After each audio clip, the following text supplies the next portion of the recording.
Welcome back to my YouTube channel. कैसे हो आप लोग? आशा करते हैं आप सब बहुत अच्छे होंगे और हम भी बहुत अच्छे हैं।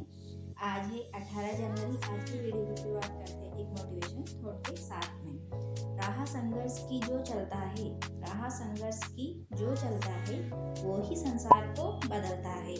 राह संघर्ष की जो चलता है वही संसार को बदलता है। जिसने रातों से है जंग जीती, जिसने रातों से है जंग जीती, सुबह सूर्य बनकर वही चमकता है, सुबह सूर्य बनकर वही चमकता है। इस मोटिवेशन थॉट के साथ हम हमारे वीडियो की शुरुआत करते हैं। यहाँ पे सुबह के टाइम पे मैं चाय वाय पी के फ्री होकर सारे काम से फ्री होकर बाद में आज पढ़ने बैठी थी। सुबह सुबह आज मॉर्निंग में नहीं उठ पाई थी मैं, इसलिए मैं लेट वीडियो स्टार्ट किया मैंने। उसके बाद आज दिन इतनी हो रही थी, ठंड भी ज़्यादा ही थी, हवा चल रही थी ठंडी ठंडी और धुंध हो रही थी, चारों तरफ कोहरा हो रहा था। इस वजह से चारों तरफ कुछ भी नहीं दिख रहा था। यहाँ मैं 10:30 बजे पढ़ने बैठी थी, सारे काम से फ्री होने के बाद में, खाना वाना खाने के बाद। तो आज शनिवार था तो फिर मैं सुबह जल्दी नहीं उठ पाई थी क्योंकि कोहरा हो रहा था, चारों तरफ धुंध हो रही थी, इस वजह से तो मैं सुबह अपना फर्स्ट स्लॉट कंप्लीट नहीं कर पाई थी आज। तो आज मैं यहाँ सुबह 10:30 बजे सारे काम से फ्री होकर अपना पहला स्लॉट कंप्लीट करने के लिए बैठ गई थी। यहाँ पे मैं साइकोलॉजी पढ़ रही हूँ और साइकोलॉजी में भी मैं व्यक्तिगत विभिन्नता वाला चैप्टर पढ़ रही हूँ। ये ज़्यादा बड़ा चैप्टर नहीं है, जो अलग से चैप्टर दे रखा है व्यक्तिगत विभिन्नता, हमारे रीड में टॉपिक दे रखा है। तो इसके मेरे पास नोट्स है, तो उन नोट्सों से मैं अपने टॉपिक को कंप्लीट कर रही हूँ, व्यक्तिगत विभिन्नता वाले को। इसको कंप्लीट करने में मुझे 1-1.5 घंटा लगा था, ज़्यादा टाइम नहीं लगा था क्योंकि ये मेरे पास जो नोट्स है उसमें 2-2.5 पेज में चैप्टर कंप्लीट हो रहा है। तो इसीलिए मैंने ये देखिए आप लोग, मतलब जो मैंने रिमार्क कर रखे हैं वो मेन चीज़ें मैंने रिमार्क कर रखी है। 2 या 2.5 पेज में पूरा चैप्टर कंप्लीट हो गया था मेरा यहाँ पे। तो मुझे इसलिए इसको रिवीजन करने में ज़्यादा टाइम नहीं लगा था, 1-1.5 घंटा ही लगा था।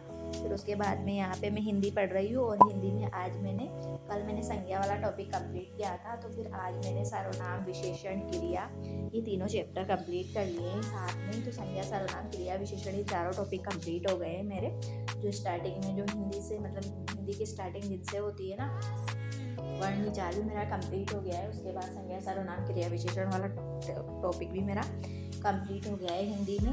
तो अब हिंदी के जो बड़े बड़े टॉपिक है जैसे संधि समास वगैरह, तो वो वाले बाकी है मेरे। यहाँ पे मैं पढ़ने बैठी थी तो 12 बजे समथिंग वापस पढ़ने बैठी थी, क्योंकि 10:30 बजे पहले पढ़ने बैठी तो 1-1.5 घंटा मैंने साइकोलॉजी पढ़ी। साइकोलॉजी पढ़ने के बाद में मैं हिंदी पढ़ने लग गई थी यहाँ पर। तो 12 बजे समथिंग में हिंदी पढ़ने लगी थी, तो मेरे को आलस आने लग गए थे बैठे बैठे पढ़ रही थी। तो फिर मैं हिंदी पढ़ने के बाद में थोड़ी देर बाहर घूमने गई थी। पहले तो मैंने अपना चैप्टर कंप्लीट किया था, फिर उसके बाद भी बाहर घूमने गई थी। तो मैंने हिंदी का जो चैप्टर है वो 1 बजे समथिंग पूरा कर लिया था। तीनों चैप्टर इसमें विशेषण, सर्वनाम और क्रिया तीनों को कंप्लीट करने में मुझे 1 से 1.5 घंटा लग गया था। मतलब मैं 12 बजे बैठी थी तो 1 बजे तक मैंने ये वाला चैप्टर कंप्लीट कर लिया था हिंदी को। हिंदी में पढ़ने में मज़ा आता है क्योंकि हिंदी में बोरियत महसूस नहीं होती है, बोर नहीं होते हैं पढ़ते पढ़ते। और जैसे मतलब हिंदी में थोड़े अलग अलग भी होते हैं और हिंदी पूरी समझ में भी आती है ना, तो इस वजह से मतलब ज़्यादा टाइम नहीं लगता है उसका रिविज़न करने में। तो फिर इसके बाद में मैं यहाँ पर दूसरा सब्जेक्ट आ गया था मेरा, और दूसरा सब्जेक्ट यहाँ पे मैं पढ़ रही थी, संस्कृत पढ़ रही हूँ मैं यहाँ पे। और संस्कृत में जो मेरी शिक्षण विधियों का लास्ट टॉपिक चल रहा है, अभी 2-3 दिन और चलेगी मेरी शिक्षण विधियाँ। तो उसमें श्रव्य और दृश्य श्रव्य जो साधन होते हैं ना अधिगम करने की, बच्चों को सिखाने की, तो वो वाला चैप्टर मैं यहाँ पे पढ़ रही थी संस्कृत में। मतलब ये ज़्यादा बड़ा टॉपिक नहीं है, इसमें 3 ही चीज़ें हैं। एक तो श्रव्य साधन है, एक दृश्य साधन है, एक श्रव्य और दृश्य साधन है। जैसे ये टीवी होती है श्रव्य दृश्य में आती है, मतलब आप उसको सुन भी सकते हो, देख भी सकते हो, उसके अंदर टीवी आती है। तो ये वाला चैप्टर मैं यहाँ पे पढ़ रही थी, 1-1.5 पेज का चैप्टर था। इसके बाद ये मापन मूल्यांकन वाला, मतलब 2-3 चैप्टर और बाकी है मेरे संस्कृत में शिक्षण विधियों में। और अधिकतर मेरा शिक्षण विधियों का सिलेबस जो कंप्लीट होने वाला है संस्कृत का, उसके बाद में 1-2 दिन बाद में अपनी ग्रामर स्टार्ट करूँगी संस्कृत की। और सब्जेक्ट में मैं किसी में अभी तक शिक्षण विधियाँ नहीं पढ़ रही हूँ। मैंने संस्कृत की शिक्षण विधियाँ सबसे पहले कंप्लीट करी है और उसके बाद में फिर संस्कृत की ग्रामर स्टार्ट करूँगी। और जो हमने 45 दिन का चैलेंज लिया है उसमें आज हमारा 8वां दिन है। 8 दिन कंप्लीट हो जाएंगे। आज जो वीडियो आएगा आप लोगों के पास में वो 8 दिन कंप्लीट होने के बाद में आएगा। तो अधिगम साधन वाला जो चैप्टर है शिक्षण विधियों का, वो वाला मैं आप लोगों के साथ शेयर कर रही हूँ अपने नोट्स की छोटी सी क्लिप। ज़्यादा लंबा मतलब ज़्यादा कुछ बताया नहीं है मैंने आप लोगों को, यहाँ पे शॉर्ट में बता रही हूँ मैं। तो में कंप्लीट कर लिया था। फिर उसके बाद में यहाँ पे मैं अपना जीके का टॉपिक कंप्लीट कर रही हूँ। और जीके में भी मैं जो जैसे महत्वपूर्ण आदमियों के बारे में, जैसे प्रताप सिंह बारठ, मतलब विभूतियाँ होती है ना, महत्वपूर्ण विभूतियाँ, तो उनके बारे में मैं यहाँ पे जीके में पढ़ रही हूँ। ये वाला टॉपिक भी हमारे रीड के अंदर है, तो इस वाले टॉपिक को यहाँ पे मैं कंप्लीट कर रही हूँ। और ये वाला टॉपिक जब मैं पढ़ने बैठी थी तो मैं यहाँ 3-3:30 बजे समथिंग पढ़ने बैठी थी इस वाले टॉपिक को।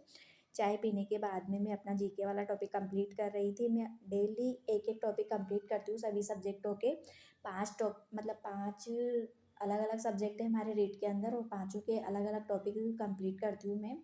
साइकोलॉजी का, हिंदी का, संस्कृत का, जीके का और मैथ्स का, सबका एक एक टॉपिक कंप्लीट करती हूँ मैं।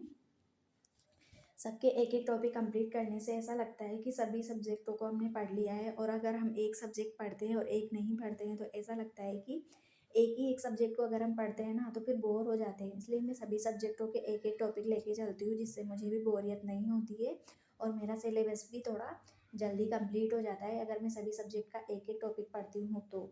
अगर जैसे मैं 5-7 दिन एक सब्जेक्ट पढूँ, 5-7 दिन एक सब्जेक्ट पढूँ, तो फिर उससे ऐसा लगता है कि अपन एक ही एक सब्जेक्ट को पढ़ रहे हैं।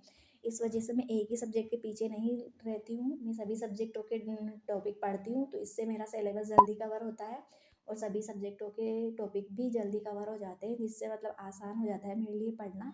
बहुत से होते हैं कि वो एक एक सब्जेक्ट को लेके बैठते हैं, लेकिन मेरी आदत वैसी नहीं है पढ़ने की, मैं सभी सब्जेक्टों के एक एक टॉपिक पढ़ती हूँ।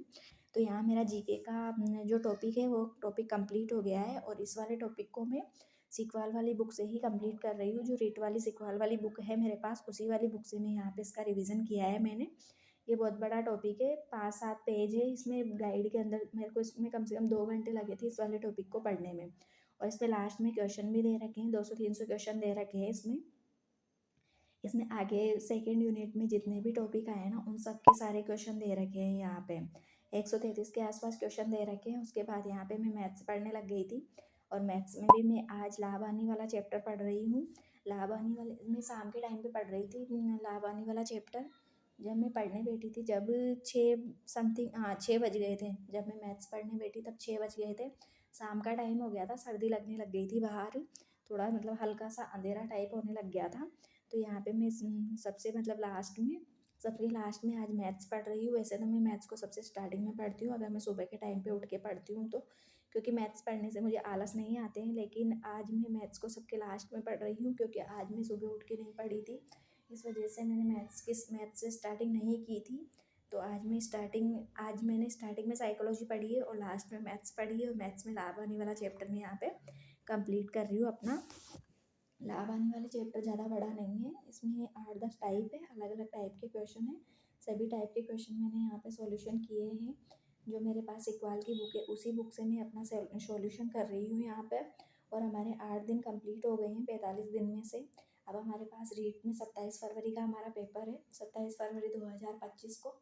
तो उसके अंदर मतलब बहुत कम टाइम है, और अभी जिसके भी फॉर्म में मिस्टेक हुई है ना, तो वो आप लोग चेंज करवा सकते हो, मतलब चेंज हो सकता है अभी 17 से 19 तारीख के बीच बीच में, 17 जनवरी से 19 जनवरी के बीच में चेंजिंग टाइम चल रहा है अभी। और आज 18 तारीख हो गई है, तो ये वीडियो जब तक आप लोगों के पास आएगा तब तक 19 तारीख हो जाएगी, 19 को आएगा ये। तो इसीलिए आप लोगों को कुछ भी चेंज कराना हो, अपने फॉर्म में कुछ भी गलत हो गया हो, तो वो डेट आ चुकी है, आप लोग जाके चेंज करवा सकते हो। और मुझे भी चेंज करवाना है, मैं कल संडे को जाऊँगी चेंज करवाने। इसके बाद पापा जी आ गए थे गांव से, तो फिर मैं चाय बनाने लग गई थी हम सब के लिए। भैया, मेरे हस्बैंड, पापा जी और मैं, हम चारों ने चाय पी, तो मतलब चाय बनाने लग गई थी चारों के लिए उनके आने के बाद। और वो हमारे लिए गांव से कुछ स्पेशल चीज़ भी लेके आए थे, जो कल हमारे घर पे बनी थी, तो आज हमारे लिए यहाँ पे लेके आए थे, क्योंकि आज आए थे वो, तो इसलिए आज लेके आए हैं। तो वो हमारे लिए क्या लेके आए हैं, तो ये देखिए, वो लेके आए हमारे लिए बाजरे के लड्डू, जो कल हमारे घर पे बने थे, वो लेके आए हैं आज हमारे लिए। तो फिर उसके बाद मैं यहाँ पे खाना भी बना रही हूँ साथ साथ में। अब हम सब खाएंगे खाना। आप लोगों को हमारा वीडियो पसंद आया है तो प्लीज़ हमारे चैनल को लाइक, शेयर और सब्सक्राइब करें, बेल आइकन दबाना ना भूलें, जिससे कि हमारा वीडियो सबसे पहले आप लोगों तक पहुँचे। मिलते हैं अगले वीडियो में, तब तक के लिए राधे राधे, थैंक यू।